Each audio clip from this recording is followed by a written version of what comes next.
Los Ángeles. Madrugada. Una ventana se abre apenas y alguien entra sin hacer ruido. En el piso queda una marca clara, como si la suela hubiera firmado el crimen. Adentro no hay pelea larga ni gritos que despierten a los vecinos. Y lo peor es que no hay un patrón que encaje. Una noche es una pareja mayor, otra es una joven sola y después una familia. ¿Cómo casas a alguien que elige al azar? Quédate hasta el final y vas a descubrir la pista mínima que lo delató. Empecemos por el principio. Richard Ramírez nació en El Paso, Texas, en 1960.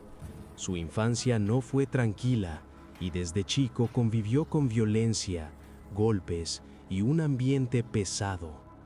De adolescente se obsesionó con imágenes violentas y también con historias de su primo, un veterano de guerra que le mostraba fotos horribles y le contaba cosas que no eran para un chico.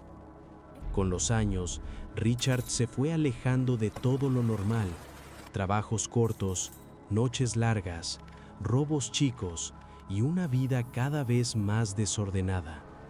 A principios de los 80 termina en California, moviéndose entre Los Ángeles y otros lugares, sin un rumbo claro y con una idea fija en la cabeza: entrar a casas mientras la gente duerme. En 1984, empieza una racha que después sería recordada como una pesadilla. De noche, Richard caminaba por barrios tranquilos, miraba ventanas, probaba puertas y buscaba una entrada fácil. A veces entraba por una ventana abierta, otras veces forzaba una puerta. Y en más de una ocasión, esperaba el momento exacto en el que la casa quedaba en silencio. No siempre robaba lo mismo, y eso confundía. Podía llevarse dinero, joyas o un auto, pero el robo no era el centro. Lo que venía después era lo que helaba la sangre: ataques brutales, amenazas y un nivel de violencia que parecía salir de la nada. Los detectives todavía no sabían si perseguían a un ladrón o a algo mucho peor. En 1985, todo escala. Los ataques se repiten y se extienden, y el miedo se vuelve cotidiano.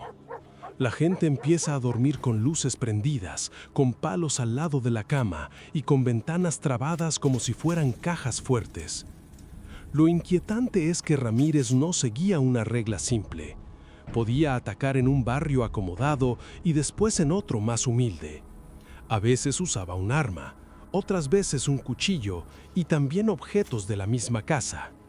Había agresiones sexuales, golpes y escenas que parecían hechas para dejar un mensaje. En algunos lugares dibujaba símbolos o decía frases raras para asustar más.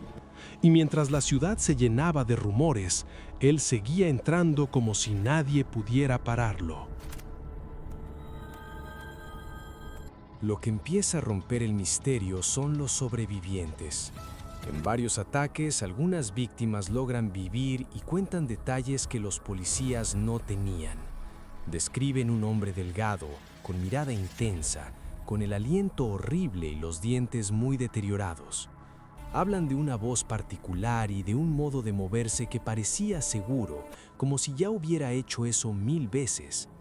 Con esas descripciones se arma un retrato hablado y la cara empieza a circular. Pero el problema es otro: aunque haya una cara, sigue faltando un nombre y sobre todo, falta saber dónde va a atacar después. Ramírez se mueve rápido, cambia de zona y no tiene un horario fijo más allá de la noche. Cada día que pasa, el caso se vuelve más grande y más difícil de contener.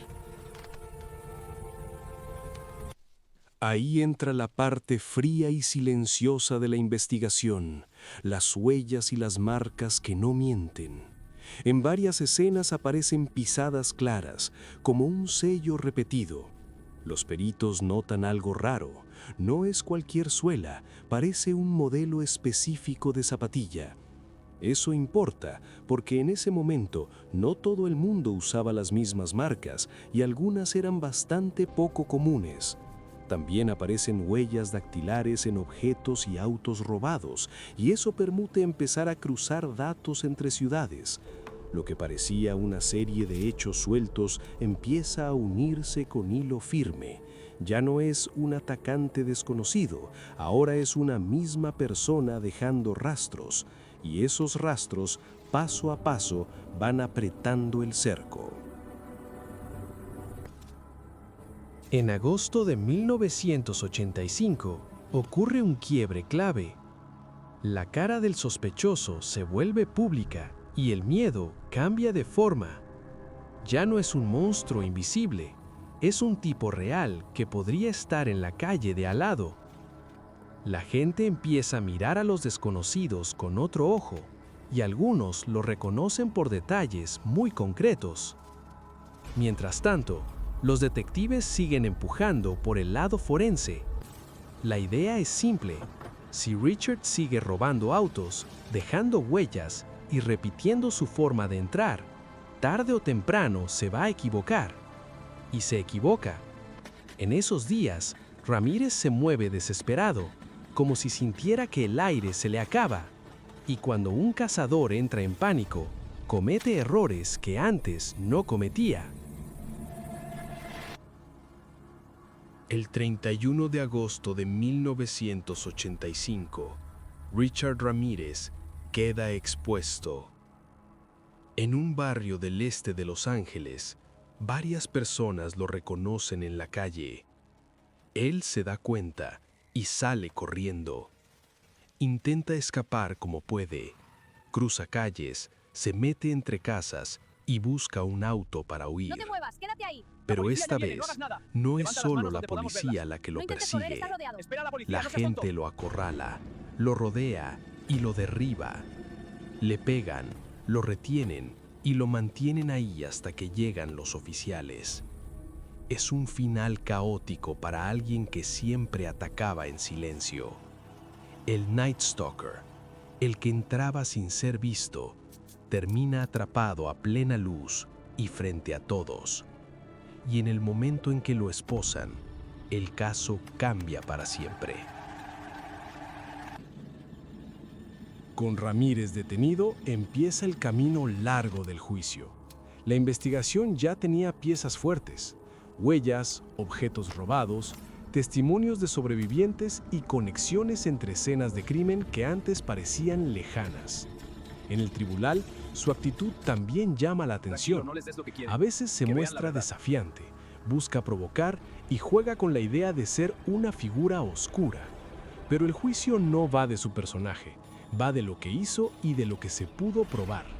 En 1989, un jurado lo declara culpable de múltiples cargos, incluyendo asesinatos, agresiones sexuales y robos. La sentencia es pena de muerte en California. Sin embargo, pasan los años y Ramírez nunca llega a ser ejecutado. Permanece en el corredor de la muerte mientras su nombre se vuelve sinónimo de terror nocturno.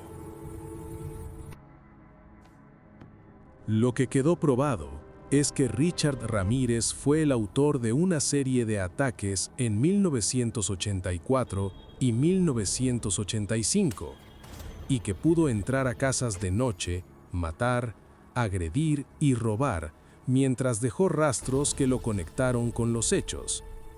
Años después, murió en prisión, todavía bajo condena a muerte. Y aunque su historia parezca la de un monstruo, también muestra algo más simple y más humano. A veces, una ciudad entera se siente indefensa hasta que una pista mínima rompe el miedo y lo vuelve real. Si este caso te impactó, deja tu like al video y suscríbete al canal. ¿Qué te parece más decisivo en este caso? ¿El trabajo con las huellas y la suela? ¿O el momento en que su cara se hizo pública y la gente lo reconoció?